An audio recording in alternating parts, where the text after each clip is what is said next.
पर कहाँ डॉक्टरी, कहाँ राजनीति। तो डॉक्टर अगर मन से सेवा करे, मैंने कहा हाँ जी। ने बोला सॉरी हर जात को बढ़ावा देते थे। कि 96 में जब मैं चुनाव लड़ा, मैं पहली बार हेलीकॉप्टर में चढ़ा था। ओम प्रकाश चौटाला जी ने पहचाना। फिर ऐसी क्या नौबत आ गई आपने पार्टी छोड़। राज दिल में रहे तो अच्छा रहता है। मैं तो ऐसी में धार्मिक कास्ट से हूँ, आपकी टिकट कटी तो वो आपने पार्टी छोड़ी। जीत ही रहा था। मैं चुनाव लड़ा पहली बार, तो उन्होंने एक बात कही, देखो आपने बीजेपी क्यों नहीं ज्वाइन। कर्म के कांकरे अड़ जाते कुछ। तो सुप्रीम कोर्ट का वर्डिक्ट आया था। चौटाला जी का विश्वास की बात बता रहा हूँ। तूने क्या बायकॉट करने जाना है? आपकी और मेरी कर्म भूमि सिरसा है। ये बात आप पब्लिक में कहो। आपको खरीदने की कोशिश की गई। भारी का तो हम लाछन नहीं लगा सकते। साहब आप पे इतना विश्वास करते थे। एक वोट से सरकार गिरी। उन्होंने मेरे खिलाफ कहा राष्ट्रीय नो मैटर इन दिस।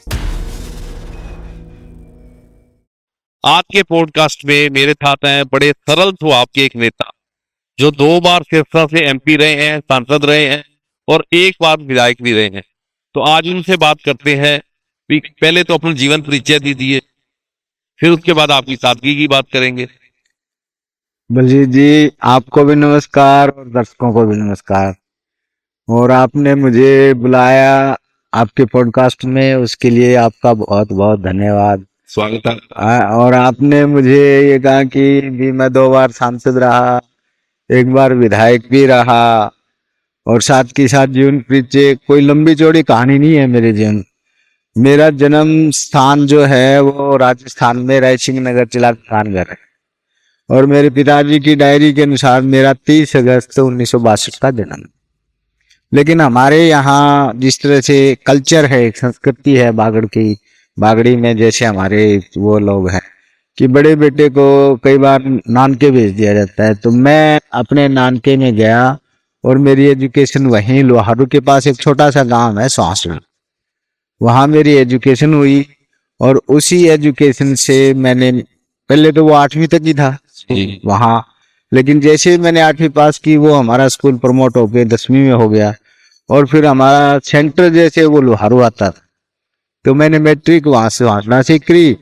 फिर डीएन कॉलेज हिसार में, क्योंकि डीएन कॉलेज हिसार साइंस का, क्योंकि मैं पढ़ाई में ठीक ठाक था, अच्छा पढ़ाई लिखाई में ठीक था, तो मेरे एक मामा जी की ख्वाहिश थी कि भी मैं डॉक्टर बनूं तो साइंस ले लूं। तो डीएन कॉलेज इस एरिया में, हिसार जिले के आसपास के एरिया में, यहाँ तक कि सिरसा में, हिसार में, भिवानी में एक मशहूर साइंस के मामले में था। तो वहाँ फिर मुझे वहाँ, क्योंकि एक प्रिंसिपल होते थे एनडी ग्रोवर, बहुत ही नेक दिल इंसान थे और उनसे हमने बहुत कुछ सीखा भी। तो वहाँ से फिर मैंने, हमारे टाइम में +1 +2 नहीं होता था, प्री मेडिकल और प्रेप मेडिकल होता था। तो वहां से प्री मेडिकल करके मेरा एडमिशन डीएन कॉलेज से मेडिकल कॉलेज रोहतक में हो गया, जहाँ से मैंने एमबीबीएस की। फिर वहां मैंने रजिस्ट्रारशिप भी की और वहां से एक सपना सा जगा कि कुछ करना चाहिए राजनीति में। तो मैंने रोहतक में ही, जैसे संघर्ष कभी निराशक नहीं होता, ऐसे ही रोहतक में ही हमारे कुछ साथी जुड़ गए थे और वहीं से हमने कुछ लोगों को जोड़ते ये कहा कि राजनीति एक माध्यम है सेवा का, जो चौधरी देवीलाल जी का भी नारा रहा है कि राजनीति एक माध्यम है सेवा का। और कुछ शायद मुकद्दर का भी, तकदीर का भी जोश था कि मैं सिरसा में आके लोगों की सेवा करूं। तो मेरी पोस्टिंग यहाँ शुरू में काड़वान में प्राइमरी हेल्थ सेंटर में हुई और वहाँ प्राइमरी हेल्थ सेंटर से फिर आहिस्ता आहिस्ता मैं सिविल अस्पताल सिरसा में भी रहा, यहाँ ओडा में भी प्राइमरी हेल्थ सेंटर में रहा, बड़ा भी गया, साथ के साथ प्रैक्टिस भी की। फिर मैं वहाँ, जब मैं चुनाव लड़ा पहली बार, तो मैं भट्टू के सामुदायिक स्वास्थ्य केंद्र जो CHC आजकल प्राइमरी हेल्थ सेंटर था, उसमें से मैंने चुनाव लड़ा। और क्योंकि लोगों में एक सरल, आपने खुद ही कहा कि सरल स्वभाव के साथ साथ भी लोगों की सेवा करने की इच्छा थी। तो डॉक्टर के नाते सभी डॉक्टर से, और कोई लालच नहीं था, सेवा भाव ही था। तो एक पहचान बन गई थी। उस पहचान को चौधरी ओम प्रकाश चौटाला जी ने पहचाना और मुझे राजनीति में आगे ले। पर कहाँ डॉक्टरी, कहाँ राजनीति, एकदम से पैराशूट से आए। नहीं, पैराशूट तो नहीं कह सकते, क्योंकि डॉक्टर का जो सीधा संबंध होता है, पैराशूट का तो मतलब होता है कि हवा से उतरे नीचे आ गए। लेकिन अगर सही मायने में सेवा भाव से देखा जाए तो डॉक्टर अगर मन से सेवा करे, क्योंकि मैं एमबीबीएस डॉक्टर था। चल शुरुआत करते हैं तो पंची सरपंच से, एमसी से, चेयरमैन से, आप सीधा ही एमपी का चुनाव लड़ते नहीं, वो ऐसा ना, आदमी के कई बार वो होते हालात बन जाते हैं, और उस वक्त जिस तरह से मेरा लोगों से लिंक बनता गया, तो मैं एमबीबीएस डॉक्टर था, साथ में मैं एनेस्थीसिया में स्पेशलिस्ट, तो मैं लोगों के ऑपरेशन कराने जाता था। यहाँ जैसे हमारे जनता हॉस्पिटल में भी और जगह भी, काफी जगह में जाता रहा हूँ। तो वहाँ लिंक बन जाते हैं, लोगों से मिलना जुलना हो जाता है, और लोगों से ही एक आवाज आनी शुरू हो गई थी। पैराशूट की बजाय पब्लिक की एक आवाज बन गई थी, और पब्लिक की आवाज के साथ साथ लोगों को ये लगने लग गया था, जैसे मेरी अगर कास्ट देखे जाए तो एससी में धानक कास्ट से हूँ, लेकिन मेरी कास्ट भी कई हो गई थी कि मेडिकल में मैं डॉक्टर में मैं डॉक्टर कास्ट का हो गया, और हेल्थ केयर स्टाफ के नाते हेल्थ के लोगों का भी वो एक समाज वो हो जाता है।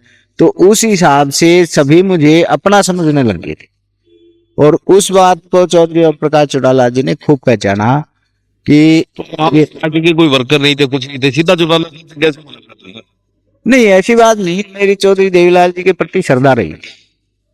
मैं जब मेडिकल कॉलेज रोहतक में रजिस्ट्रार था, तो राजस्थान के चुनाव हुए थे 89 में, और उस वक्त जनता पार्टी बनी थी, जनता दल था। जनता दल में मेरे मामा जी थे, जो ये अपना पिलानी के पास वो सूरजगढ़ है, उस टाइम सूरजगढ़ एक कॉन्स्टिट्यूंसी होती थी, तो वहां से वो जनता दल से चौधरी देवीलाल जी के समर्पित सिपाही के नाते कोशिश कर रहे थे। और क्योंकि वो बीकानेर में आरएस ऑफिसर थे, और आरएस अफसर ट्रेजरी अफसर रहे थे, और उनके एरिया में पहचान थी, और चौधरी देवीलाल जी की रिश्तेदारियां भी काफी राजस्थान में रही। खुद राजस्थान हाँ, तो वो वहां से आए, तो मेरे जब मैं रजिस्ट्रार था वो मेरे पास आए, तो एक डॉक्टर राजेंद्र कड़वासरा थे, जो उनके पड़ोस में रहते थे, उनके फादर, उनके पारिवारिक संबंध थे। तो डॉक्टर राजेंद्र कड़वासरा आजकल जो रोहतक में हेड ऑफ द डिपार्टमेंट है शायद, इसमें रेडियोथेरेपी में, चौटाला साहब के उनके प्रताप सिंह जी के दामाद हैं, तो उनके से मिलने आए थे।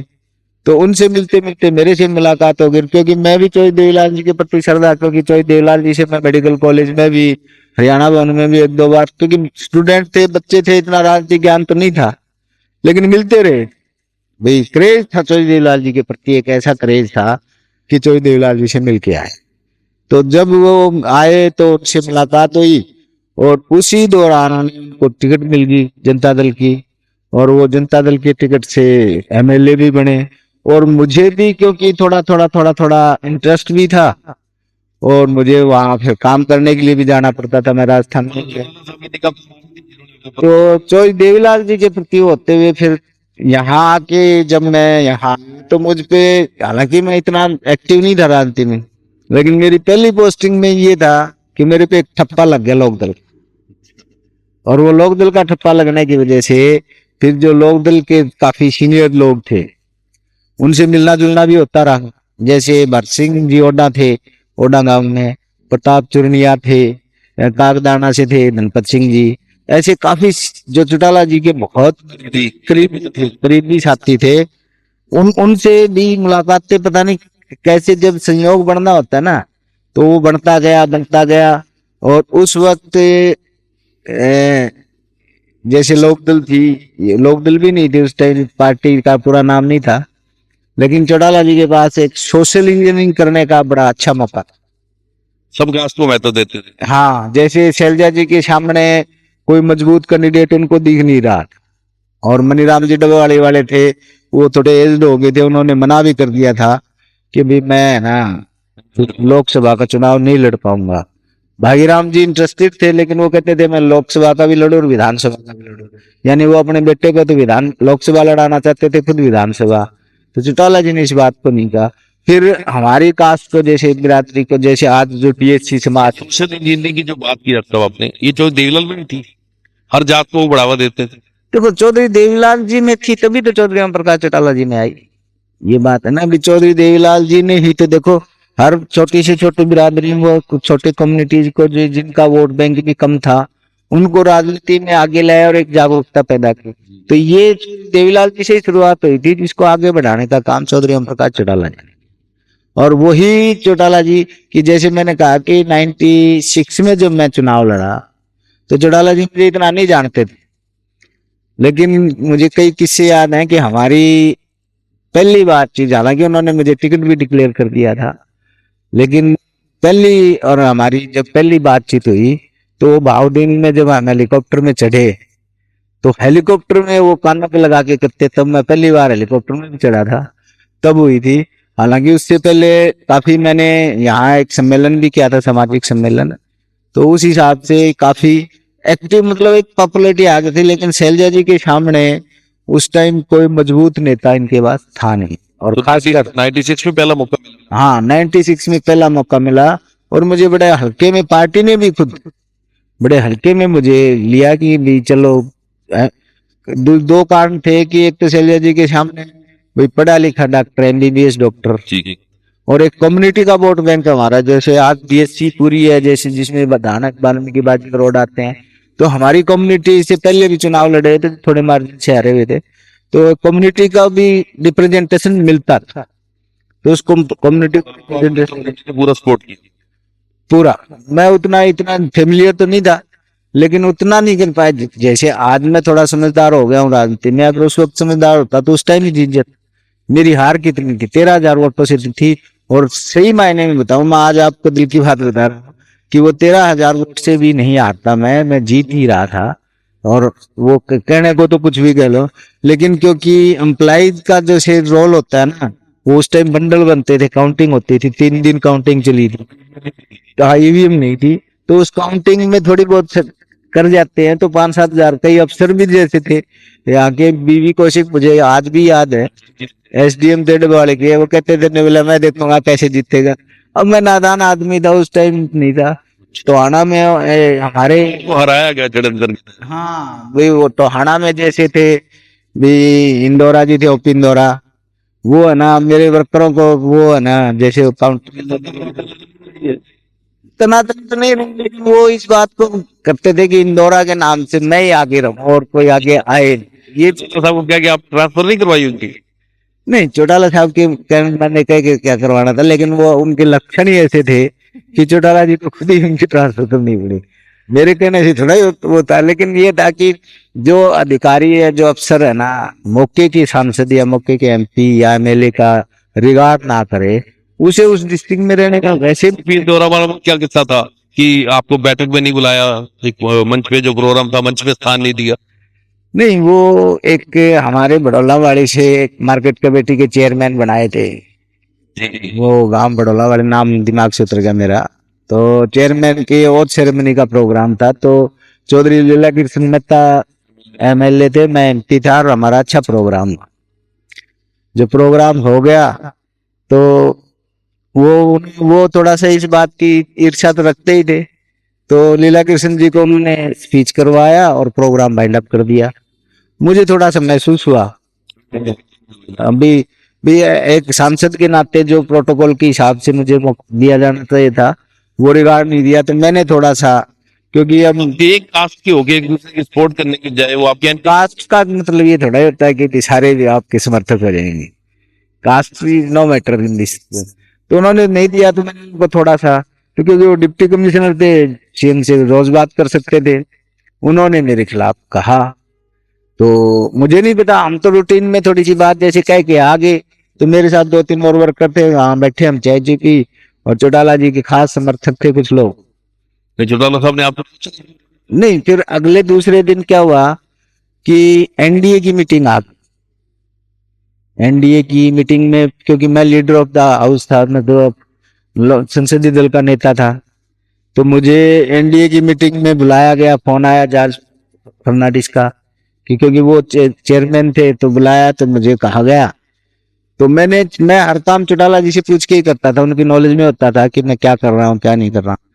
तो मैंने उनको फोन किया चौटाला जी को, जब सीएम थे, तो सीएम साहब को फोन करके कहा कि जी ऐसे एनडीए की मीटिंग आ गई, और भाई मुझे जाना है या किसी और की ड्यूटी लगानी है मुझे बताओ। तो अक्सर जैसे वो कह देते भी तुम चले जाओ या वो करो, तो उनके थोड़े से शब्द यूं थे कि बोला तूने क्या बायकाट करने जाना है। मैंने कहा जी आप कहोगे तो मैं बायकाट कर दूंगा। बोला तेरी तो आदत होगी बायकाट करने की। मैंने कहा जी ऐसी क्या बात होगी। मैं तो बाइकाट का तो कोई वो नहीं, मतलब मुझे थोड़ा सा फिर सजग होना पड़ा कि मैं कोई क्या बात है, कोई ना कोई बात है कि कोई चुगली बात है। उन्होंने बोला तूने ऐसे ऐसे बाइकाट किया है प्रोग्राम का। मैंने कहा सर अगर आप मिलोगे तो मैं आपको सच्चाई बता दूंगा, ऐसे ऐसे सच्ची बात क्या होगी वो मैं बता दूंगा। फिर वो थोड़ा ढीले पड़ के कहने लगे नहीं बोले ठीक है। तो मैंने कहा जी फिर कैसे करें? नहीं बोला तू चला जा मीटिंग में, मीटिंग में तू चला जा। और वो है तो मैं कुदरती मेरी गाड़ी, मेरे पास गाड़ी थी नहीं उस दिन को, तो मैं लीला कृष्ण मेहता जी की गाड़ी लेके गया।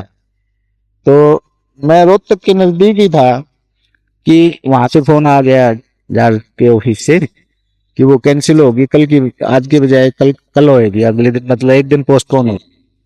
तो मैंने वहां चौटाला जी को फिर फोन किया वहां से, मैंने कहा जी वो तो मीटिंग पोस्टपोन होगी एक दिन के लिए, तो क्या करें?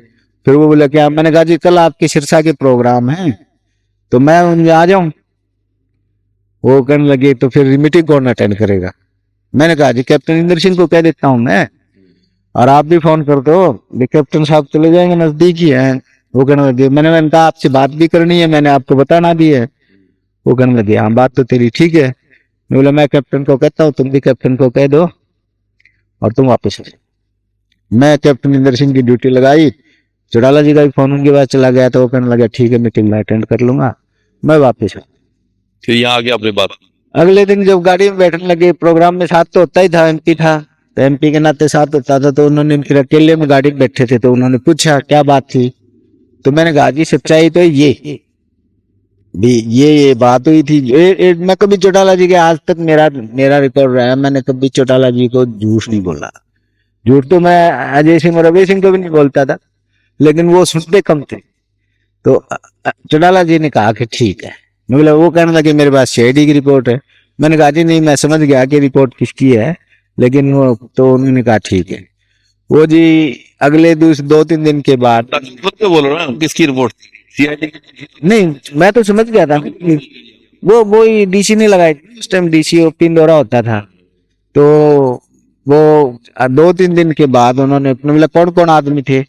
मैंने कहा जी ये थे भी, फलाना आदमी था, फलाना, जो उनके खास नजदीकी थे। तो उसमें से एक हमारे महेंद्र महेंद्र था जिनका बनगांव से, तो उनका चौटाला जी का खास था, उनकी पिताजी। तो कहने लगे ठीक है। देखो सीएम होते हुए, सीएम का रुतबा रखते हुए सीएम के सामने मैं 2 दिन के बाद 3 दिन के बाद उनसे मिला, और जब जैसे ही मैं गाड़ी में बैठने लग गया तो उन्होंने एक बात कही। देखो वो आज स्वर्ग में है, लेकिन उनकी बात में, उनकी ऑथेंटिसिटी में वो नहीं कर सकते कि उन्होंने एक बात कही, बैठते ही मुझे कहा कि डॉक्टर, मैंने कहा हाँ जी। ने बोला सॉरी। मैं जी किस बात की? अच्छा हाँ ये बात बहुत बड़े मायने रखती है कि सीएम होते हुए नहीं तो आजकल कौन कहता है। बोला सॉरी भाई तू ठीक था। हाँ सकते, लेकिन वो है ना, सुनते बहुत अच्छे, साफ दिल के नहीं सुनते भी थे बात, ये नहीं कि तुरंत फैसला नहीं करते थे। तो आपकी बेबाकी का तो मैंने ये सुना कि आपने स्पष्ट उनको बता दिया था कि इतनी सीटें आ रही हैं। हाँ एक मैंने बताया था, तो वो मैं उस टाइम दोनों, तो उन्होंने कहा सॉरी डॉक्टर तू ठीक था मैं गलत था। मैंने कहा जी मैं, मेरी एक आदत है, मैं अपने लीडर के प्रति वफादार रहते हैं, झूठ नहीं बोलता। ये जो गलतफहमी में डालने वाले लोग हैं ना, तब उन्होंने कहा था। उन्होंने बोला मैं फिर इसको और उसी टाइम उन्होंने ऑर्डर कर दिए थे कि इसको, और उसको ये इंदौरा जी को ये घमंड था कि मेरी तो इन परिवार की मुझे कौन बदल सकता है। तो ये चीजें हैं। मैं तो सुना है कि वो इंदौरा जी आपके पास चले गए। नहीं वो सारे धक्के खाने के बाद जब उन्होंने कहा, तो चौटाला जी बड़े स्पष्टवादी थे कि भी डॉक्टर इंदौरा हमारे सांसद की वो करिए आपने। तो फिर वो उनको किसी ने कहा कि भी डॉक्टर इंदौरा के पास चला जा। वो फिर रात को मेरे घर आए, तो मैंने, मेरे से चौटाला जी ने पूछा बोला क्या करें? मैंने कहा जी आप संबंध है? बोले हाँ है। तो मैंने कहा जी, बोला फिर मैंने कहा कि डीसी तो लगा ही दो, फिर नारनौल डीसी लगाया। मैंने कहा चलो यहाँ से दो। इतना पिघल कैसे गए? ऐसा है ना, नहीं कास्टिज्म की बात नहीं होती। मुझे मेरे लीडर की जज्बात का पता होता था कि मैं अपने लीडर के जज्बात को ठेस भी नहीं पहुंचाना चाहता। ये भी वो चाहते भी थे कि सजा भी दी जाए, तो सजा। आपने कहा भी चौधरी देवीलाल के प्रति मेरी अगाध आस्था थी, चौटाला साहब का आपने कहा भी इतना बड़े आदमी ने आपको सॉरी कहा भी उनको लगा कि मैं गलत हूँ, तो फिर ऐसी क्या नौबत आ गई आपने पार्टी छोड़? कुछ बातें, कुछ राज दिल में रहे तो अच्छा रहता है। वो चीजें राजनीतिक तौर में फिर बात का बतंगड़ बन जाती हैं। बाकी ऐसा कोई वो नहीं था। नहीं, आपकी टिकट कटी तो वो आपने पार्टी छोड़ी? नहीं, टिकट का क्राइटेरिया नहीं होता, टिकट छोड़ने का कोई क्राइटेरिया नहीं होता। ये तो उनके खुद के आदेश थे। आज तो वो परमात्मा के घर में है, लेकिन चलो पार्टी छोड़ने का नहीं बताना चाहते तो चौटाला साहब से जुड़ा कोई और किस्सा? जब हमने 2004 में हुए थे ना चुनाव, 5 में मेलनाबाद मेले का चुनाव लड़ रहा था, तो हम हिसार से आ रहे थे, चौटाला जी, मैं, निशांत सिंह जी, हम 3-4 आदमी चौटाला जी। तो उनकी आदत थी जैसे भी क्या रहेगा, रिजल्ट ड्यू था, अभी रिजल्ट ड्यू आने तक वो था। तो हम बैठे हुए थे, तो क्योंकि मैं जमीन से जुड़ा हुआ रहता हूँ, तो जमीन में जो साधारण वर्कर होता है ना, वो सही रिपोर्ट देता है। अगर सही सही मायने में उससे पूछा जाए, लीडर के जो वर्कर होता है या लीडर होता है ना, वो तो बातें बना के अपने लीडर को खुश करने की कोशिश करता है। लेकिन जो आम कार्यकर्ता है, जिसको ये विश्वास हो, जिसको मन में डर ना हो, वो सही बात बताता है। तो मैं आप बैठे थे, तो वो कहने लगे डॉक्टर बता। मैंने कहा जी प्रधान जी बैठे निशांत सिंह जी, इनसे पूछ लो। तो उन्होंने बोला निशांत सिंह बोल, तेरा क्या रहेगा? उन्होंने बोला जी मैं जीतूंगा। बोले और? बोला जी अपनी सरकार बनेगी, चिंता ना करो। ये है वो करते करते वो फतेहाबाद, क्योंकि मैं फतेहाबाद ही रहता था, लेकिन क्योंकि चौटाला जी के साथ में सिरसाक्षर, हाँ, तो निशांत सिंह उतरने के बाद वो मेरे से बोले, हम दो ही रहेगी फिर गाड़ी में, चौटाला जी और मैं। तो चौटाला जी कहने लगे कि डॉक्टर तू बताया, अब बता के पैसे ने। मैं जी सच्ची बताऊं कि झूठ बोलो? नहीं नहीं, सच सच बता। मैंने कहा मेरे माफ करना, मुझे है ना वो नहीं, लेकिन मैं सच्ची। तो उन्होंने बोला क्या? फिर वो बीच में कहने लगे, नहीं, तेरा क्या रहेगा? मैंने कहा मैं जीत जाऊंगा जी। अच्छा, तो तब आप मैं इलाहाबाद से। तो उन्होंने बोला रतिया का क्या रहेगा? मैं रतिया भी जीत जाएगी। बोला और बट्टू का क्या रहेगा? मैंने कहा जी बट्टू संपत सिंह जी लड़ रहे थे, मैं रिपोर्ट बढ़िया नहीं है, जीतेंगे नहीं। जबकि मैं उसी लोकसभा में 800 वोटों से जीता था, और संपत सिंह जी 8,000 से हार गए थे। तो संपत सिंह जी के कार्यकर्ताओं के तभी इंदौरा अगर 800 वोटों से जीत गया, तो हम तो 8,000 से जीतेंगे। लेकिन जो ग्राउंड रियलिटी को समझने की कोशिश नहीं करते थे। तो आते थे यहाँ तक, आते आते फिर मेरा क्या रहेगा? मैं जी आप भी जीत जाओगे। वो रोड़ी से लड़ रहे थे? हाँ, रोडी से लड़ रहे थे। और सीताराम का, मैं सीताराम का। मैं बोला फिर क्या रहेगा, सरकार का क्या रहेगा?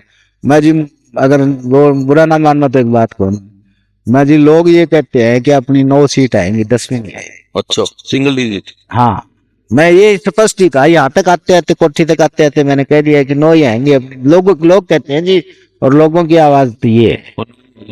तो वो कहने लगे वो फिर नहीं, यहाँ आए, हम बैठे कोठी में बैठे रहे, तो विजय सिंह खोड़ वगैरह वगैरह इनसे बातें करते रहे। तो विजय सिंह खोड़ से ने बोला डॉक्टर का क्या रहेगा? ने बोला जीत जाएगा 10,000 से। तो ने बोला डॉक्टर तेरा तो कितना सोचते हैं? मैं जी मैं 20-22 हजार से दे दिया। अच्छा, तो वो कहने लगे, तो विजय सिंह खोड़ ने एक बात बड़ी मार के कही, ने बोला 20-22 हजार से तू जीतता है, मैं 24-1 हजार से जीतूं, 24-25 हजार, तो मुकाबला तेरा और मेरा है। अच्छा। तो विजय सिंह खोड़ बीच में थोड़ा मुंह फटा आदमी है, उन्होंने बोला जी आप कर इसका क्या मुकाबला? ने बोला आप तो है ना चीफ मिनिस्टर के दावेदार, ये बेचारा गरीब। कई बार आदमी सच्ची, जैसे एक बार कृष्णा फोगाट ने भी बड़ी अच्छी बात कह दी थी। तो यहाँ आते आते जब उन्होंने भाषण दिया ना, तो उनकी एक आदत थी, बोला मेरी 9 सीट भी आ गई तो उनको टिंड सी के बीच में नचा रहा। तो ये कहा, विपक्ष की वो भी? हाँ भाई 9 सीट भी आ गई, और वो 9 ही आई गई, 9 ही आई गई। तो लोग बोल देते हैं पहले। मेरी एक आदत है कि चुनाव के दूसरे तीसरे दिन बाद जाके आम आदमी की तरफ घूमते हुए, जैसे रात चलते लोगों से पूछता हूँ। पर जितनी रिस्पेक्ट आपको चौटाला परिवार में मिली, क्या कांग्रेस ने उतनी जीत दी आपको? देखो रिस्पेक्ट के मामले में तो ना, तो आपको एक चुनाव नहीं लड़ा कांग्रेस ने? नहीं, कांग्रेस ने कड़ा बड़ी लड़ाया था, लेकिन कुछ कुछ मेरी नादानियां भी तो रही ना। मैं कौन सा वो तेज नहीं, राजधानियां वो इनेलो में रही है। दोनों में भी ऐसा। मुख्य कारण क्या रहा इसका आपका? इसका नादानी का कारण ये रहा कि मैं अपने लीडर के प्रति विश्वास में ही माना जाता था। मैं इनेलो में भी अपनी बात, मतलब मैं सोचता था कि मेरा लीडर ठीक कर रहा है। मैं उस पॉलिटिशियन की तरह पेश नहीं आता था, मैं परिवार के एक मेंबर की तरह। जब मुझे ये पदम जी और यतिंदर सिंह है, उनके फादर थे जयवंत सिंह जी वकील साहब। जब हम 2009 में जब चौटाला जी ने टिकट डिक्लेयर ही कर दी थी और मुझे कहा, जब मैं यहाँ से संपत सिंह के प्रोग्राम में जा रहा था फतेहाबाद से, तो मेरे साथ कुलजीत कुलड़िया बैठे थे गाड़ी में। तो चौटाला जी का फोन आया, बोला कहाँ जा रहा है? मैं संपत सिंह के जुलूस में जा रहा हूँ। तो बोला तू अपना जुलूस कब काटेगा? मेरा जुलूस तो आपने काटना है। तो आप कहोगे मैं तभी निकाल लूंगा। तब नॉमिनेशन भरूंगा। तो वो अशोक अरोड़ा उनके साथ बैठे थे, कुलजीत कुलड़िया मेरे साथ बैठे। तो उन्होंने बोला तू तैयारी कर, तेरी टिकट फाइनल है। मैं बोला सर ये बात आपने मेरे को कम से कम 60 बार कह दी, ये बात आप पब्लिक में कहो या प्रधान जी को कहो, निशान सिंह जी को कहो या मेरे प्रोग्राम होना दे। मैंने टेलीफोन, इतनी देर में टेलीफोन कट गया। फिर मैंने कहा मैं मिला हूँ, तो कुलजीत कुलड़िया बोले नहीं। फिर उनका दोबारा फोन आया, मैंने कहा जी आप निशान सिंह जी को कह दो कि वो है। फिर उनका दोबारा फोन आया, वो कहने लगे अभी निशान सिंह तो अभी मना कर रहा है और मैंने पदम जी को बोल दिया है और पदम जी से कल से आपके प्रोग्राम हट जाएंगे। मैंने कहा धन्यवाद सर, बहुत बहुत बधाई हो जी। ये बात मैंने वहां जब भाषण दे रहे थे शहर में उसके संपत सिंह जी के जुलूस में, तो मैंने कहा, तो संपत सिंह जी को बड़ी हैरानी हुई कि है आपकी। मैंने कहा मैं तो अभी अभी बात करके आया हूँ, तो मुझे तो कहा है। बोला नहीं नहीं अच्छी से पूछ ले। मैंने कहा जी मेरे को की शंका हुई कि मैं कहीं दाल में काला तो नहीं है। फिर 2 दिन में हमारे प्रोग्राम भी बने। तो वो टिकट कटवा दो। अब पता नहीं कटवा दी, कट गई, क्या हुआ राम राम। नहीं खुल है। तो जब 2 दिन प्रोग्राम हुए, 2 दिन हमारे पदम जी ने जोधका से हमारे शुरू कर दिए प्रोग्राम, गांव में हमने दौरे भी कर लिए उनके, सारा कुछ हो गया। तो पता नहीं मुझे नहीं था, लेकिन एक आदमी का फोन आया मेरे पास कि कोई आदमी चौटाला जी से आधा घंटा के लिए मिल के गया है और आपको थोड़ा सा।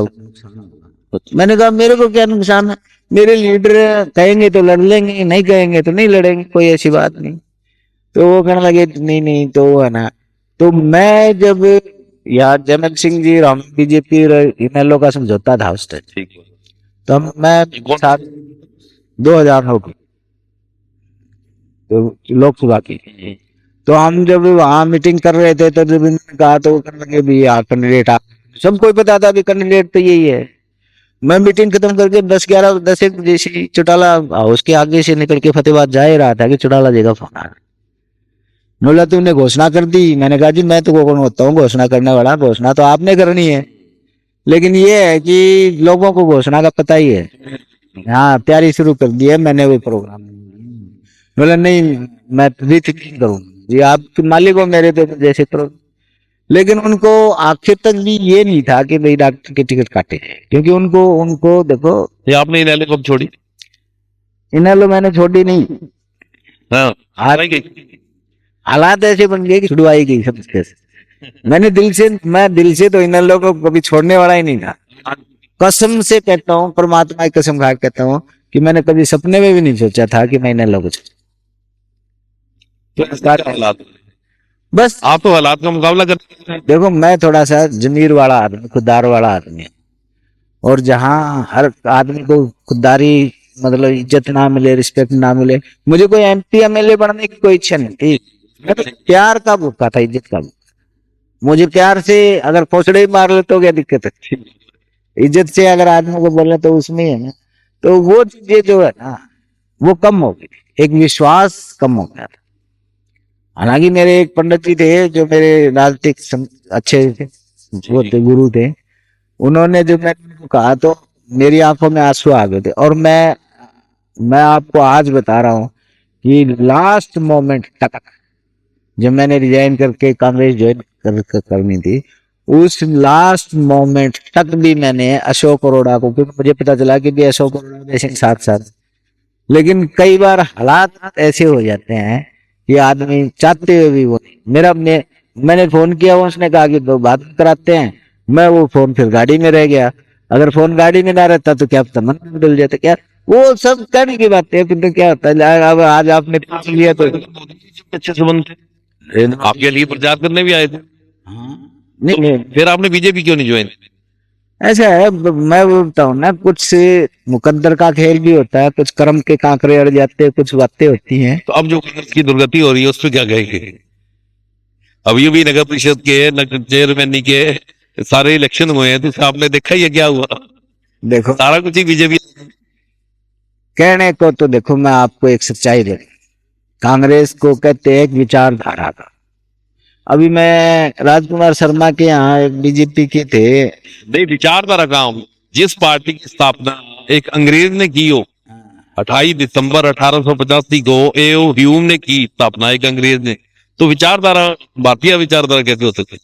क्या आप ये समझते हो कि मानवतावादी विचारधारा अंग्रेज की नहीं हो सकती? नहीं हो सकती। तो अंग्रेज की अगर विचारधारा और उनकी तो ज्यादा मानव, डिवाइडेड उनकी है ना, उनकी तो ज्यादा विचारधारा देखो, किसी एक या दो आदमी की, एक ही परिवार ने, एक ही कम्युनिटी में, एक ही धर्म ने अगर कोई एक विचारधारा हो सकता है उसी में से विचारधारा से निकल के कोई। आप ये देखिए, ये भी 120 साल 30 साल की पार्टी, और आज हालात क्या हो रहे हैं आप में।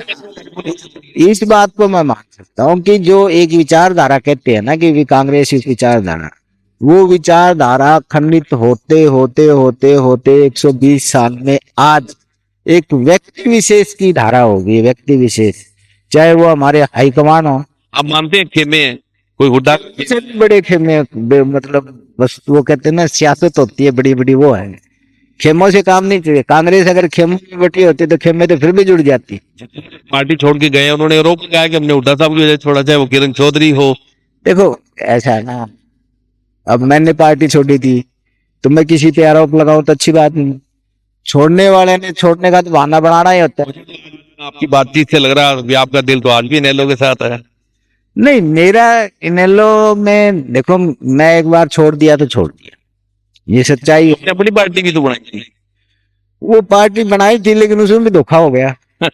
यस, वो आपने तो नाम भी बढ़िया रखा, अपनी पार्टी। हाँ, कुछ एक ने लालच देके, उस पार्टी को मैं लालच देके, विजय से मुझे लालच दिया कि भी तंवर साहब कांग्रेस छोड़ गए, आप आ जाओ, तंवर साहब की जगह आपको प्रोजेक्ट कर देंगे। मैंने कहा यार, अकेले धक्के खाने की बजाय चलो एक संगठन है उसमें चले जाए। वो मुझे ना इधर का छोड़ा ना उधर का छोड़ा, मेरे 10 साल खराब। इस विधानसभा में आपको लगता नहीं था, आप तो दावा करते थे कांग्रेस आएगी। देखो, जब चुनाव से पहले और टिकटों के बंटवारे से पहले मुझे 100% था कि कांग्रेस, मुझे नहीं, हरियाणा के लोगों को ही। लेकिन 2-3 कारण ऐसे हुए। एक कारण तो ये हुआ कि कांग्रेस सोशल इंजीनियरिंग नहीं कर पाई। ठीक बात, सभी जात को साथ नहीं लेके चल। सभी जात, सिर्फ 2 ही बिरादरियों पे उस तीसरी बिरादरी का नाम, इस कम्युनिटी का नाम ही नहीं लिया। पहली तो जाट और दूसरा चुनाव, 2 कम्युनिटी के अलावा तीसरा ना बम ना बनिया ना सरदार ना कोई और SC BC में की BC का किसी का नाम नहीं था कि भी वो कम्युनिटी कांग्रेस के साथ। तो और एक आया था, उस चीज का फायदा मिला जो सुप्रीम कोर्ट का वर्डिक्ट आया था 48 जातियों वाला। कांग्रेस बीजेपी को उसी का ही फायदा मिला जी। सुप्रीम कोर्ट के वर्डिक्ट के बाद। सुप्रीम कोर्ट ने ये कहा था कि भी जो SC समाज है, जो SC वैसे समाज नहीं है, देखा जाए तो SC ये मतलब शेड्यूल, तो उस शेड्यूल के हिसाब से जो SC कम्युनिटी के लोग हैं, जो कम्युनिटी उसमें आते हैं SC शेड्यूल में, उसमें आप DSC समाज जो डिप्राइव्ड शेड्यूल्ड कास्ट है, ये जो वंचित समाज है वो, और जो थोड़ा सा जिसको अच्छी सुविधाएं मिले, उसको आप फर्दर ग्रुपिज्म मतलब उसको वर्गीकरण कर सकते हो। उस बात पे कांग्रेस ने एक शब्द भी नहीं कि भी हम, और उसका फायदा बीजेपी को ये मिला। जाती हुई सरकार, बीजेपी की 100% सरकार जा रही थी, और वो जाती हुई सरकार को, जो क्योंकि जैसे DSC समाज हर एक जगह है, धानक है, वाल्मीकि है, बाजीगर है, ओड है, स्टेरा है, और थोड़े करके ये सारे जुड़ जाए तो एक अच्छी स्ट्रेंथ हो जाती। उस स्ट्रेंथ को नायब सिंह सैनी ने ये प्रॉमिस किया था कि मैं पहली कलम से वर्गीकरण, जो आरक्षण में वर्गीकरण है उसको करूंगा, सुप्रीम कोर्ट को रूल को फॉलो। और उस बात को उन्होंने समझा। दूसरी बात कि उन्होंने टिकट बंटवारे में भी इस जो DSC समाज है उसको बढ़ावा दिया, महत्व दिया। तो उन चीजों से उनको लगने लग गया था ऐसी देशी समाज को कि भाई हमारी पूछ, अगर हमारा कोई सामाजिक न्याय या हमारा घोषणाओं से, चुनाव से मुझे याद है 2-3 दिन पहले आपने कहना शुरू कर दिया था कि बीजेपी ही रिपीट करेगी, हाँ, जबकि किसी को लग ही नहीं रहा। तो तब है ना, तब वो जो हुआ, और कांग्रेस को इस बात का गुमान हो गया था कि हम जो भी फैसला लेंगे, जिसको भी हम समर्थन देंगे या टिकट देंगे, वो जीत जाए। और ऐसा अक्सर सिरसा में तो हुआ भी। लेकिन जहां शिक्षा का थोड़ा सा ठीक पोजिशन में है डीएससी समाज, वहां जो लोग जागरूक हैं, तो वहां जिनमें एक रैली भी हुई थी डीएससी समाज की, तो उसने क्या है कि सारे समीकरणों को बदल दिया। जो वोट पड़े, और वोट पड़ने के बाद जब मैंने अपने हिसाब से सर्वे किया, लोगों से फोन पर, तो मेरी एक दो पत्रकारों से, जैसे कमल अपना पत्रकार, उनसे जी एक और दो कांग्रेस से बात, दो करना कितनी सीट है, तब मैंने कहा था कि कांग्रेस 35 सीट, जिसमें से 2 सीटें मैं इलाहाबाद को कमजोर मानता था, भरत सिंह को कमजोर था। सच्चाई ये है कि मैं भरत सिंह को कमजोर मानता था, उसमें मैं सोचता था। लेकिन आखिर के दिन में लोगों ने मुझे बता दिया था कि अभय सिंह हारेगा, क्योंकि यार मित्र काफी है, मैं मिल ले रहा हूं। तो उन्होंने कहा कि नहीं, अब की बार अभय सिंह हारेगा। तो मैं उसको काउंट करने लग गया था। दूसरी सीट थी डबवाड़ी कॉर्नर की। मैंने इशारे में आनंद बयाने को भी कईयों को कहा था कि भैया यार इसको सीट को संभालो। तो 35 सीट का अनुमान था, 37, चलो 1-2 सीट तो का वो तो नहीं है। हाँ, लेकिन मैंने शायद आपको भी कहा था कि भी सरकार अब बीजेपी, मुझे कहा था याद है। तो ये समीकरण होते हैं, कोई समझ लेते ठीक है, नहीं समझ पाए तो। लेकिन अब नगर परिषद में जो एमसी के चुनाव हुए, इसमें कांग्रेस का ज्यादा फायदा हो गया। नहीं, इसमें तो होना ही था। कोई बड़े नेता है नहीं प्रचार करने? नहीं, बड़े नेता को बुलाओगे तभी आएंगे ना, किसी को प्रोग्राम बनाओगे, कोई कहोगे तभी आएंगे ना। भाई यहाँ तो वन मैन। हम सिरसा की बात करें, आपकी और मेरी कर्म भूमि सिरसा है, हाँ। यहाँ से बारी हुई और द्वार दे दिया, उस बात का भी नुकसान हुआ। देखो, मुझे इतना तो नहीं पता, बात ये अक्सर अंदरूनी है तो कैंडिडेट, क्योंकि उसकी जो कांग्रेस का कैंडिडेट था उसकी पहले रही है, तो बाहरी का तो हम लाछन नहीं लगा सकते। लेकिन चुनाव को चुनाव समझ के लड़ा, अगर चुनाव को चुनाव समझ के लड़ा जाता, क्योंकि एक व्यक्ति विशेष ने अपने ईगो बना ली कि भाई बस वो ना, तो किसी कार्य, हमने मैं खुद मीटिंग में गया था जब कांग्रेस भवन में मीटिंग हुई थी, प्रभारी ने जितना होता हो सकता था उतना तो किया ही है, जितना हमें कहा गया उतना तो कहा। तो जब मैं यहाँ मीटिंग में गया तो मैंने तो सबको कहा था भाई जितने एमसी के चुनाव लड़ रहे हैं, इनेलो से निकलवाने में प्रोफेसर संपत सिंह की भी कोई भूमिका रही है? इनेलो से निकलवा कौन सकता है? कमाल कर, निकलवाने किसकी है? इनेलो तो मैंने छोटी है, निकलवाने की क्या है? ये है कि एक श्रद्धा थी चौधरी ओम प्रकाश चौटाला जी, और चौटाला जी को मुझ पे एक विश्वास था, क्योंकि मैं झूठ नहीं बोलता था एक तो, और जो भी रिपोर्ट होती थी सच्ची देता था। तो उस बात को देखें तो चौटाला जी के, आप आज कभी मिलो तो अशोक अरोड़ा जी या और जो जो चौटाला जी के साथी रहे हैं, कि चौटाला जी इस बात का मान सम्मान देते थे और अपना सच्चा सिपाही मानते थे। वो तो बीच के जब खराब करना हो ना, तो बीच के लोगों ने ऐसा खराब कर दिया कि ना मुझे घर का छोड़ा ना घाट का छोड़ा, और खुद भी घाट के नहीं रहे। दुख तो इस बात का है भाई, खुद भी घाट के नहीं रहे, मतलब पार्टी का ऐसा सत्यानाश कर दिया कि देखो आज काशीराम जी का शायद दिवस, तो उनको मैं 2 ही आदमियों को मानता हूँ, चौधरी देवीलाल जी के संघर्ष को और काशीराम जी के संघर्ष को। काशीराम जी ने जो सामाजिक समरसता के साथ साथ जो शोषित समाज को उठाने का काम किया, और जो चौधरी देवीलाल जी के संघर्ष का था, हालांकि उस संघर्ष को मजबूती देने का काम अगर किसी ने किया तो उस शख्स का नाम है चौधरी ओम प्रकाश चौटाला। उन्होंने अपने कार्यकर्ताओं को, अपने साथियों को मान सम्मान देते हुए जो संघर्ष का काम जो मजबूत किया, तभी नहीं तो काफी लंबे समय से, जब मैं 96 में आया था तो लोग चर्चाएं करने लगे थे कि इनेलो की, उस टाइम तो इनेलो की नहीं थी, हलप्पा वो क्या थी, दूसरी थी, हरियाणा। हाँ, तो ऐसी स्थिति हो गई थी। और आई एम लकी इनफ कि मैं चौटाला जी के साथ जुड़ा, तो वो मुख्यमंत्री बने। अगर बात करें तो डॉक्टर इंदौरा का आगे फ्यूचर प्लान क्या है? परमात्मा के हाथ में है, देखते हैं आप। जन सेवा करने का मन तो है। जन सेवा तो देखो आखिरी सांस तक ही रहेगी। जन सेवा एक ऐसा, राजनीति एक ऐसा माध्यम है जन सेवा का जो आखिरी सांस तक टूटना नहीं चाहिए। फिर तो अगर मैं मान लो जन सेवा का मकसद ही ना हो तो मैं डॉक्टर था, डॉक्टरी के हिसाब से तो तनख्वाह मिलती, बढ़िया मौज मारता, अब भी मौज मार रहे हैं, क्या दिक्कत है? अब भी कोई दिक्कत नहीं। चौटाला साहब का एक किस्सा और है कि जब आप 4 MP चुन के गए थे, बिना शर्त समर्थन दिया अटल बिहारी की सरकार को, लेकिन अगर कहते हैं भी अगर मौका मिलता तो मंत्री जो अजय सिंह को बनाने की जगह डॉक्टर सुशील इंदौरा को बनाया जाना था।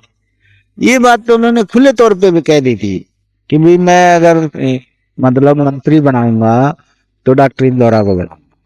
मुझे संसदीय दल का नेता भी बनाया। और देखो कई यादें हैं जुड़ी हुई, कुछ अब जब आप पूछने लग गए तो मैं कहूँ कि उन्होंने इस विश्वास के साथ, और मैं हर बात उनसे रह करके उनसे डिस्कस करके ही करता था। मुझे याद है एक बार कि अटल बिहारी वाजपेयी ने कहा कि भी जैसे अटल बिहारी वाजपेयी एक पार्टी के एक आदमी को मंत्री बनाया जाएगा, तो उन्होंने कहा तो इंदौरा को मैं मंत्री बना देता हूँ, भैया आप वो रिकमेंड नाम दे दो। तो मुझे चौटाला साहब ने बुलाया, 100 नंबर कोठी थी, तो हम बैठे थे लोधी रोड पे। तो हम बैठे थे, मैं बोले डॉक्टर आप सरकार में तो शामिल होते नहीं। तो मैंने कहा जी कोई बात नहीं, सरकार में शामिल नहीं होते, लेकिन बोले वाजपेयी जी कहते हैं कि तेरे को। तो मैंने कहा जी वो सरकार में शामिल ना हो कोई बात नहीं, तो आप एक काम कर लो। ने बोला क्या? मैंने कहा जी SC कमीशन का चेयरमैन होता है, वो मंत्री वर्ग जैसा ही होता है, नेशनल SC कमीशन का चेयरमैन होता है। तो उन्होंने बोला कि तू मेरा को बायोडाटा दे, अपना सारा लिख के दे दे। तो वो ने बोला कल मेरी प्रधानमंत्री से मुलाकात है और तू कल मेरे को दे देना। मैंने कहा जी ठीक है, मैंने सारा लिख के उनको दे दिया। तो वो प्रधानमंत्री से मिलने गए तो वाजपेयी जी ने जैसे कहा कि सरकार में शामिल होने की बात थी, तो उन्होंने सरकार में शामिल होना तो मना कर दिया और मेरा बायोडाटा तो ये दे दिया कि भाई नेशनल SC कमीशन का चेयरमैन बना दो इसको, हमारा इंदौरा जी को। तो उन्होंने कहा कि बोला जी चौटाला जी मैं बना देता हूँ, लेकिन मेरी एक बात वो कर। तो बोला कि भाई मैंने किसी से कमिटमेंट कर लिया, वाजपेयी जी ने किसी से कमिटमेंट कर लिया, हाँ, तो इसलिए आप कहते हो तो मैं इंदौरा जी को बना देता हूँ। फिर चौटाला जी ने उनको ये कहा कि जैसे उन्होंने मेरे को आके, मैं 100 नंबर कोठी पे, हाँ, तो वाइस चेयरमैन तो बन सकते थे। नहीं, फिर वाइस चेयरमैन बनने का तो मैं MP था, फिर फायदा क्या? यूं थोड़ा है कि हर चीज में वो बन जाए। तो फिर उन्होंने आके मुझे बताया चौटाला जी ने कि भाई चेयरमैन का कमिटमेंट तो उन्होंने किसी से कर लिया, तो मैंने ये कहा है कि भाई आपका कमिटमेंट पहले, हमारा बाद में। ठीक बात। और दूसरी बात ये है कि भी चेयरमैन, तो मैंने कहा जी कोई बात नहीं, ठीक है। ऐसा दौर भी आया था वाजपेयी सरकार में भी आपको खरीदने की कोशिश की गई थी। देखो राजनीति में हॉर्स ट्रेडिंग के ऐसे दौर आते रहते हैं, वो चीजें तो अलग सेपरेट इश्यू है। लेकिन ये है कि सच्चाई 2-3 चीज जैसे है ना कि जब वाजपेयी जी की एक वोट से सरकार गिरी तो हम लोगों से कांटेक्ट करे जाते थे, बातचीत तो होते थे हर कोई। देखो अब जैसे हम वोट के लिए जाते हैं तो कोशिश करते हैं कि वोट हमें मिल जाए, प्रलोभन भी दिए जाते हैं। तो मैंने चौटाला जी को ये कहा था, हालांकि सिरसा में तो जैसे मैंने सुना सिरसा के बारे में तो ये था कि उन्होंने बोला कि अगर जागा तो इंदौरा जागा, क्योंकि मैं सबसे गरीब और सीधा आदमी था। तो लेकिन मैंने चौटाला जी को अकेले में जाके कहा जी मैं मेरे रोज दरवाजे से कहते में रोज दरवाजे खटकते थे, वो समझदार थे, समझ गए कि भी हाँ मैं मुझे दाएं बाएं करना हो तो कर दो। तब चौटाला जी ने कहा कि नहीं, विश्वास है तुझे कहीं कुछ करने की जरूरत नहीं, तो आराम से रहे। तो ये एक विश्वास होता है जो आने वाली उनकी अगली पीढ़ी ने कभी नहीं किया। मुझे इस बात का बड़ा अफसोस रहेगा कि उस पीढ़ी ने मेरे पे कभी विश्वास नहीं किया इस बात पे। पता नहीं कारण, जैसे सलाहकारों के कारण हो जाता है, कई बार सलाहकार ऐसे हो जाते हैं जिनको उन सलाहकारों ने ऐसी सलाहें दी, कुछ ऐसे थे कि वो ना, अब क्या बताएं सारी बातें तो बताया हुआ है वो जाते थे भी से मिलने से पहले हमें नमस्कार करो, नमस्कार करो। अक्सर कई बार लोग, एक बार मुझे अभय सिंह जी ने बुलाया, वो मेरी इंतजार कर रहे ड्राइंग रूम में बैठे, और उनका ये आजकल घूमता है यार कैप्टन बना, वो कहता है कि भाई अजय सिंह रवि सिंह कोई मीटिंग में बिजी है, बाहर बैठो। मैं आधा घंटा बाहर बैठा रहा। भैया मैं तो यही सोचता हूँ ना, भाई अंदर से अब हाथ में निकल के आया तो वो तो कुदरती अजय सिंह जी बाहर आए, बाहर आके देखा, बोले मैं तेरी इंतजार कर रहा हूँ। मैं घट्टा हो गया यहाँ बैठे, मैं क्या करूँ। तो ये चीजें है ना, ये चीजें ले बैठने का यही कारण। क्या कारण है चौटाला साहब आप पे इतना विश्वास करते थे, कि इनका विश्वास क्यों नहीं आप पे बढ़ा? कोई ना कोई तो कारण है। तो एक विश्वास की बात बताते हो, आपने कहा ना चौटाला जी, चौधरी देवीलाल जी से बड़े बड़े सीनियर नेता काफी देश, चौटाला चुगली नहीं सुनते थे। हाँ चुगली नहीं सुनते थे। मैं बताऊं भाई, देश में चौधरी देवीलाल जी से भी अच्छे बड़े बड़े नेता मतलब वो आजादी में की लड़ाई में शहीद होने वाले रहे हैं। एक हमने सुझाव दिया कि चौधरी देवीलाल जी की स्टेचू मतलब पार्लियामेंट में ले ली जाए। हालांकि बहुत से लोगों की नहीं लगी हुई, अब भी नहीं लगी हुई, तो चौधरी देवीलाल जी के समकक्ष थे या उनसे थोड़े बहुत वो थे, लेकिन एक तरीका अपनाया। तो चौधरी देवीलाल जी की स्टेचू लगाने का, जैसे तो चौटाला जी का विश्वास की बात बता रहा हूँ कि भाई क्यों विश्वास करते थे। तो उन्होंने मुझे कहा, तो वहां एक कमेटी होती है ये चीजों की लगाने की, वो करने की, वो बैठती है।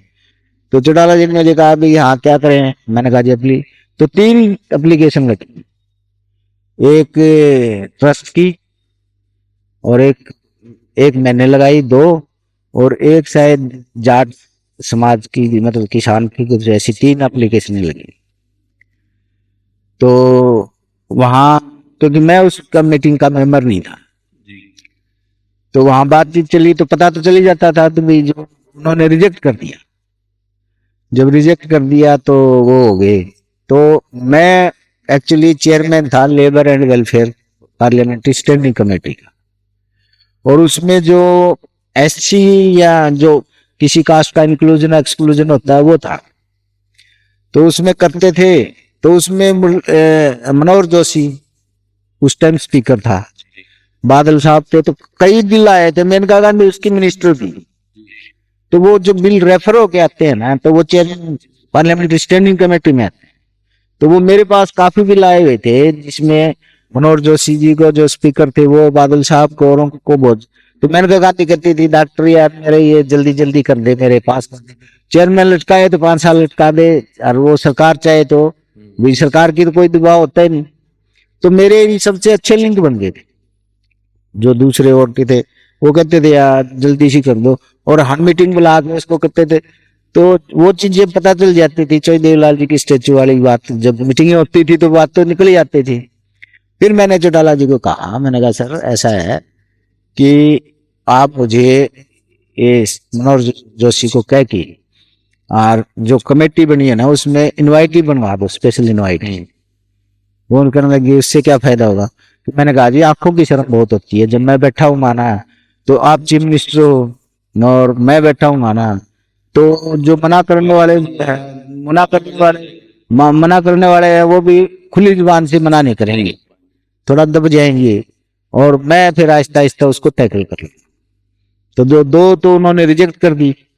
फिर मेरी एप्लीकेशन पे उन्होंने, फिर मैंने आहिस्ता आहिस्ता चौटाला जी से जब भी दिल्ली जाते हैं उनसे डिस्कस कर लेता जाके, नौर जोशी से सब मिलके, और वो मैंने पास करवा के चौधरी देवीलाल जी की स्टेचू पार्लियामेंट में लगाने की।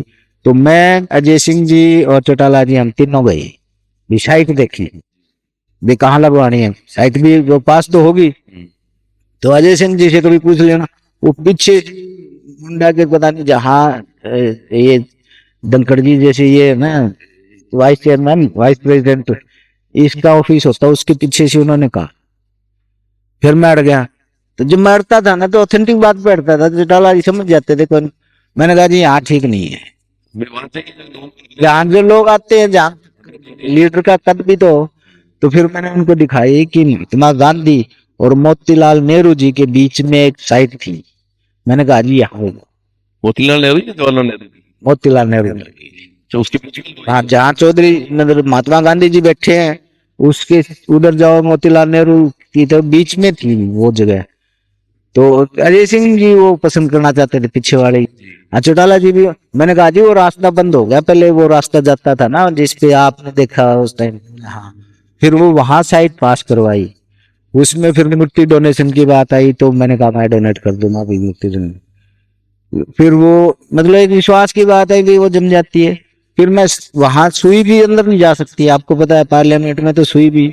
और जयपुर से चौटाला जी ने मूर्ति भिजवाई तो 8-10 फुट की तो होगी, उसको सारी सारी रात में खड़ा रहता था, सारी सारी रात वहां वो करता था, मिलता था, करता था। नहीं नहीं भाई उसको अंदर भिजवाना भी तो है, खुद खड़े होके करवाओगे तो ही बात होगी सारी। ऐसे थोड़ा ही है कि वहां कहने से सारे काम हो जाते हैं। तो कहने का था कि चौटाला जी मेरे उस काम को देख रहे थे, उनको पता था, उनसे डिस्कस होती थी तो इतना होने के बाद विश्वास तो जग ही जाता है। और जब मुझे कई बार ये भी दुख होता है कि बिचौली देवीलाल जैसे शख्स की जो दुनिया के महानतम नेताओं महानतम नेताओं में है, उनकी वहां पार्लियामेंट, उसके इनाम में मुझे वो मेरी टिकट ना काटते या एक सीट तो यूं कह देते कि तू पार्लियामेंट आ रहे तो विधानसभा लड़ा देंगे, विधानसभा आ रहे तो पार्लियामेंट लड़ा देंगे, एक सीट देते रहते तो आज मेरे गरीब के साथ भी ये ना होती और उनके साथ भी। तो अगर आप संतोष करके बैठे रहते तो शायद इससे ज्यादा बढ़िया नतीजे होते। संतोष फिर वही बात, जलील होने से तो अच्छा है आदमी भाई आदमी। नहीं, आप डॉक्टर साहब के बिना कोई बात नहीं करता था। अरे बड़े किस्से हैं, बस कुछ अनसुने किस्से, वो फिर कभी करेंगे। वो करेंगे ही नहीं तो दिल के आराज दिल में रहे तो अच्छा रहता है। लेकिन अच्छा लगा, बढ़िया हो गया कि अब रात। मतलब आप तो वो कहना चाहते हो कि कुछ तो मजबूरियां होंगी वरना कोई बेवफा नहीं होता। देखो हम बेवफा ना थे, ना है, ना होंगे। अगर चौटाला परिवार चौधरी देवीलाल की नीतियों की बात आएगी और चौधरी ओम प्रकाश चौटाला के वो संघर्ष की बात आएगी या उनकी जो आदर्श की बात है, इंदौरा को ही जरूरत पड़ेगी तो इंदौरा साथ देगा, पीछे नहीं रहेगा। ये मेरा अपने आप से कमिटमेंट है। कोई मैं पब्लिक से या उनके चौटाला परिवार के लोगों को दर्शाने की जरूरत नहीं है मुझे। भाई मेरी जो आत्मा है, जो आस्था है, वो चौधरी ओम प्रकाश देखो मुझे यहाँ तक पहुंचाने वाले चौधरी ओम प्रकाश चौटाला है। मैं एक जीता जागता वो हूँ कि सोशल इंजीनियरिंग से उन्होंने ये दर्शा दिया कि डॉक्टर इंदौरा जैसे एक साधारण से परिवार के लड़के। तो बड़ी अचीवमेंट जो आप एमपी रहे या अपने इलाके में एमएलए रहे, जो आपने बड़ा काम सिरसा में कुछ करवाया हो। काम तो मैंने इतने करवाए हैं कि पूछो मत। लोग छोटे से छोटा, उस टाइम गैस बचती थी, लोगों को गैस मिलती थी, मेरे ख्याल से आज तो गैस के इतने कनेक्शन दिए होंगे कि आज भी लोग अगर मेरी बात सुन रहे हो तो लोग खुद ही कहेंगे हाँ भी सच्ची बात है। बिजली के कनेक्शन ढाणियों में लोग तरसते रहते थे और रोडियल पर हाँ इतने ढाणियों में कनेक्शन दिए होंगे कि पूछो मत ना। बीमार जो हो जाते थे गरीब बच्चे, मैं वाजपेयी जी से पर्सनली जाके वाजपेयी जी ने खुद कहा कि अपने पीए को कि भाई ये मेरे पास आने की जरूरत नहीं, 21,000 रुपए 31,000 रुपए 51,000 रुपए फंड मिलता था, इतने लोगों को दिलाया कि वो ये जो आप बाईपास देख रहे हो, आप ऑन रिकॉर्ड आप आरटीआई से निकलवा के देख लो, ये मेरे टाइम में आवाज उठी हुई है, पास नहीं हुआ, आवाज उठी मंजूर हुआ, बनते बनते तो कई साल लग जाए। ये है ना, मैंने कई बार देखा ये फ्लाई ओवर, जब मैं चुनाव हार गया था 2009 तो ये बन रहा था। तो ऐसा कोई मलाल भी है कि अपने टाइम में रहते हुए आपने बात करवाया हो, नहीं बन पाया हो? पास करवाया, बन क्यों नहीं पाए, बने हैं सारे, बने हैं, बाईपास बना है, फ्लाई ओवर बना है, डबाड़े वाला फ्लाई ओवर बना है, डबाड़ी वाले फ्लाई ओवर। मैं मेरी आदत है, मैं शो नहीं करता, दिखा नहीं करता कि है ये मैंने करवा दी। आज भी बताता हूँ कि ऑन रिकॉर्ड कहता हूँ आपके सामने, फतेहाबाद को रेल लाइन जोड़ने का सबसे पहले 98 या 99 के बजट में आप निकलवा लेना कि सर्वे के लिए, एक बार सर्वे के लिए पैसा अगर मंजूर हो जाए तो देर से देर 30 40 50 साल लग जाए, लेकिन होगा जरूर। अब मेरे जो 20 किलोमीटर के दायरे में नहीं जुड़ सकता, रूल कहते हैं। नहीं वो ओहो, सुनीता दुग्गल समझाने वाले में फर्क है ना। सुनीता दुग्गल अगर ये जैसे वो कहते पैरेलल लाइन नहीं चल सकती, अब सिरसा से भट्टू जा रही है और सिरसा से फतेहाबाद जाएगी तो पैरेलल होगी। इनको ये नहीं पता, मैं होता ना तो अब तक तो फतेहाबाद जुड़ जाता रेलवे लाइन। अरे सीधी सी बात है, आप वहां से नौ या भादरा से भट्टूर, भट्टूर से फतेहाबाद और फतेहाबाद से रतिया जाखड़ जोड़ दो, कोई लंबा चौड़ा काम नहीं। फतेहाबाद रेल लाइन से जुड़ जाए, बाकी बात की बात तो बाद में होती रहेंगी। जुड़ जाएगा, पैरेलल तो नहीं लेकिन ट्रांसवर्स तो जाती है भैया। भाई भादरा से भट्टू को जोड़ो, एक लाइन है बीकानेर से वो जुड़ता है सीधा, बीकानेर से चंडीगढ़ जुड़ जाता है, और टेढ़ा मेढ़ा जोड़ो यहाँ से जाखड़ धुरी और जुड़ जाता है। लेकिन उसको रेल मंत्री को क्या सपने आते हैं कि भी ऐसे, वो तो लोकल रेल का विस्तार करवाया अपने टाइम में? भाई हमारे टाइम में रेल की ब्रॉडगेज तो हुई थी, बड़ी लाइनें तो हुई थी। वो शैलजा दावा करती मैंने करवाई, शैलजा जी ने करवाई होगी। अब क्रिटिसाइज करूँ तो अच्छा, मेरी आदत नहीं है किसी को क्रिटिसाइज करने की, लेकिन ये है कि काम हमने किए जो होने थे। चलो बातचीत का ये सिलसिला हम खत्म करें, उससे पहले मैं आपसे दो बातें पूछना चाहूंगा कि आप सेंटर की तीसरी बात तो सरकार आई है मोदी जी की, उसको कैसे देखते हैं? 2047 का जो उन्होंने नारा दिया विकसित भारत का, क्या आपको मानता है सही ट्रैक पे सरकार चल रही है?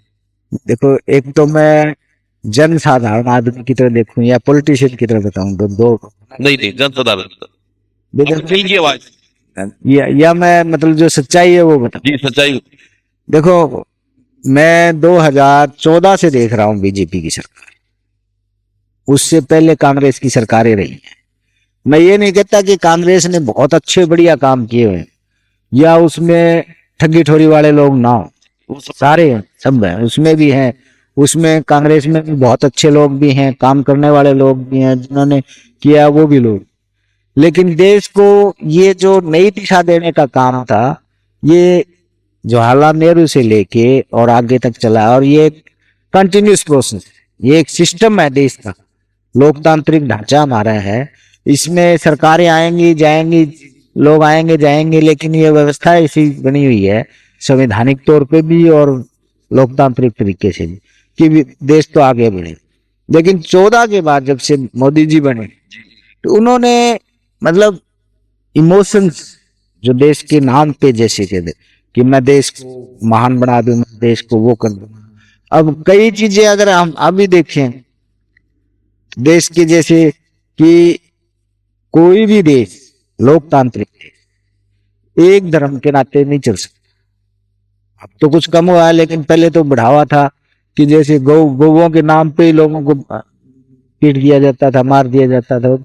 तो किसी भी लोकतांत्रिक देश में सिर्फ एक धर्म का बोलबाला नहीं रह सकता, सांप्रदायिक सद्भावना होनी चाहिए। लोगों की भावना ऐसी होनी चाहिए कि एक दूसरे धर्म की इज्जत करें, काम करें, मिलके रहें, देश को आगे बढ़ाएं। सिर्फ मेरे कहने से या देश के प्रधानमंत्री के कहने से कि देश बहुत आगे बढ़ाएंगे, वो करेंगे, वो करेंगे, आज हमारी स्थिति क्या है इंटरनेशनल लेवल पे, मेरे आकलन की जरूरत नहीं, लोगों के आकलन। और मैं अगर प्रदेश की बात करूं तो नायब सिंह सैनी तो दावा करते हैं कि हम इतने साल राज करेंगे कि लोग ज्योति बसु को भूल जाएंगे।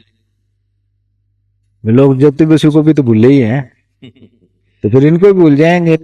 काम कैसा चल रहा स्टेट सरकार प्रदेश?